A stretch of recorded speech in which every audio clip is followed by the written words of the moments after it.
Now, this will be our topic for discussion. Based on that, we have this question जो कि आपके exam में आया हुआ है. बात यहाँ पर करी जानी है सी सॉ की. सी सॉ ये वही खेल है जो हमने बचपन में खेला है. इसमें एक रॉड होती है जिसको आप मिड पॉइंट पे पाइवोट कर देते हैं. इधर आप बैठ जाते हैं, इधर कोई आपका चाहने वाला बैठ जाता है और फिर आप इंजॉय करते हैं. इसी कहानी की आज हम एनालिसिस करेंगे और थोड़ा सा चीज़ों में कॉम्प्लेक्स हो जाएगा क्योंकि रॉड मिड पॉइंट पर पाइवोटेड नहीं रहेगी. यहाँ पर रॉड को हम स्टैंडर्ड सिचुएशन में लेके आएंगे. मतलब ज़रूरी नहीं कि ऑलवेज जो ये रॉड है जिस पे आप झूला झूल रहे हो 1 मीटर की ही हो, लेकिन स्टैंडर्ड कहानी यही है कि रॉड 1 मीटर की होती है. तो यहाँ पर हम 1 मीटर लिए ले रहे हैं. मतलब यहाँ पर आप x बराबर 0 लिख सकते हो और आप यहाँ पे x इक्वल टू 100 सेंटीमीटर लिख सकते हो. मीटर में कहें तो 1. ठीक है. ये अगर कुछ और होगा तो प्रश्न में बता दिया जाएगा. नहीं बता रहा है तो आप इसे 100 ही लेके चलोगे. कुछ और होगा तो प्रश्न में बताया जाएगा, नहीं तो फिर आप मिड पॉइंट पे ही पाइवोट करोगे. जैसे इस प्रश्न में इन्होंने बताया है कि ये जो पाइवोटेड है जिस पॉइंट के अबाउट ये झूलेगी वो आपका 40 सेंटीमीटर पे है. तो यहाँ मिड पॉइंट से थोड़ा सा लेफ्ट में आ जाइए, ये 40 लिख दीजिए. यहाँ के अबाउट रॉड में रोटेशन होगा. ठीक है. अब यहाँ पर क्या है कि अगर ये लोग ना भी होते तो भी रॉड में कोई दिक्कत नहीं आती क्योंकि ये जो रॉड है यहाँ पे मिड पॉइंट पे पाइवोटेड है. यहाँ पर ये मिड पॉइंट पे पाइवोटेड रॉड जो है वो ओन वेट की वजह से भी बैलेंस है. यहाँ पे जो रॉड का खुद का वेट है उसकी वजह से इस रॉड को कोई दिक्कत नहीं आएगा. वो हॉरिजॉन्टल बनी रहेगी, उसमें कोई रोटेशन नहीं होगा क्योंकि पाइवोटेड है वो कहाँ, मिड पॉइंट पे. लेकिन जो अगर रॉड मिड पॉइंट पे पाइवोटेड नहीं है तो रॉड का खुद का वेट ये डिफ़िकल्टी प्रोड्यूस करेगा. ड्यू टू दैट रोटेशन आ जाएगा. रॉड का जो खुद का वेट होता है वो एक्चुअली रॉड के मिड पॉइंट पे लगता है. वो आप समझ गए हो कि 40 पे तो नहीं आएगा, वो 50 पे आएगा. ये आपका हो गया 50. यहाँ पे रॉड का वेट देखिए मैंने लगा दिया. अब ये जो रॉड का वेट है, ये रॉड का वेट इस रॉड को नीचे लाना चाहता है, इसलिए ये रॉड ऐसे घूम जाएगी.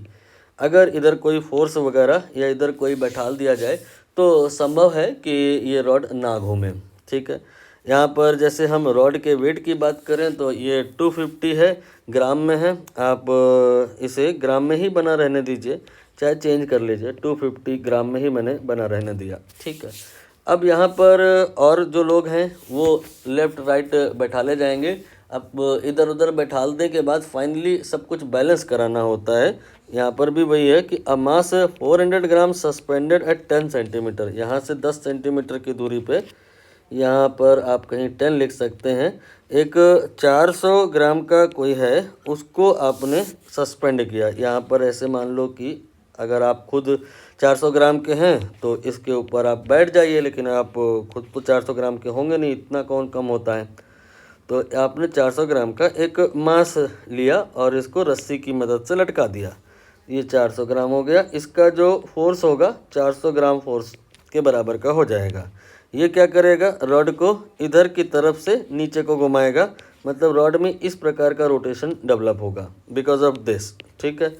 अब अगर सब कुछ सही रहा तो हो सकता है ये दोनों ही अपने आप में बैलेंस हो जाएं. चेक करके देख लें. जैसे कि ये जो 400 ग्राम का फोर्स है ये यहाँ से 30 सेंटीमीटर की दूरी पे है. तो how much turning effect because of this. तो ये 10 और 40 के बीच में जो डिस्टेंस है ना 30, उसका इसमें गुणा करिए. तो 400 गुणे 30, this is the value of turning effect because of this and because of the own weight of the rod कितना है, लेट मी चेक आउट. ये 250 इसका फोर्स है और इसका दूरी जो है 40 और 50 के बीच में ये 10 है. आप मल्टीप्लाई मत करो, इमेजिन कर लो ऐसे ही कि भाई ये बहुत कम है, ये बहुत ज़्यादा है. तो इस परिस्थिति में ये हावी हो रहा है, ये डोमिनेट कर रहा है. तो रॉड में ओवरऑल टेंडेंसी इसके हिसाब से है ऐसे घूमने की है.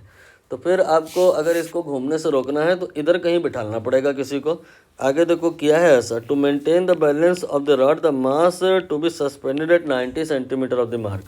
यहाँ पर आपको एक मास और है, उसको आपने सस्पेंड करना है. कहाँ पे, 90 सेंटीमीटर पे. डिस्टेंस फिक्स कर दिया है, मास अब आप बताओ कितना यहाँ पर हम ले लें जिससे कि बैलेंस बन जाए. तो मास मैंने मान लिया सपोज ये x है, तो इसकी वजह से जो फोर्स लगेगा ये x ग्राम फोर्स के बराबर का लगेगा, और इसका जो टॉर्क आएगा या टर्निंग इफेक्ट कह दो, या इसका जो वैल्यू है जिसकी वजह से रोटेट करेगा वो कितना आएगा। ध्यान देना यहाँ से यहाँ पे 90 का 50 से डिस्टेंस मत लेना।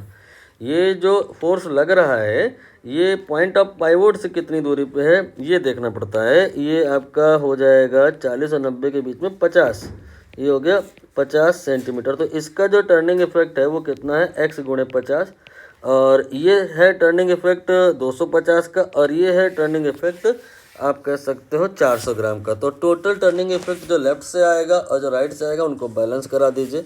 तो ये 400 गुणे 30, ये लेफ्ट साइड से जो टर्निंग इफेक्ट आ रहा है, राइट साइड से जो टर्निंग इफेक्ट आ रहा है वो इनकी वजह से आ रहा है। तो ये हो जाएगा आपका 250 इंटू 10 एंड फिर देन x इंटू 50।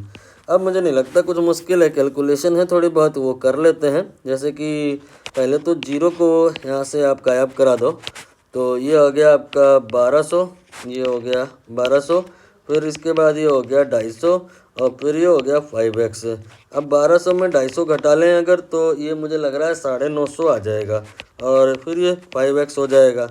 अब यहाँ पर हमें पहाड़ा पढ़ाना पड़ेगा 19 का 5 बार, तो वो 95 हो जाएगा, तो 19 और फिर 0, तो यही आंसर हो गया 190 gram. You can say here will be the value of mass जो रिक्वायर्ड होगा, सस्पेंड करना होगा। उससे क्या होगा कि ये जो रॉड है ये बैलेंस हो जाएगी, हॉरिजॉन्टल है तो हॉरिजॉन्टल रह जाएगी। Answer will be this.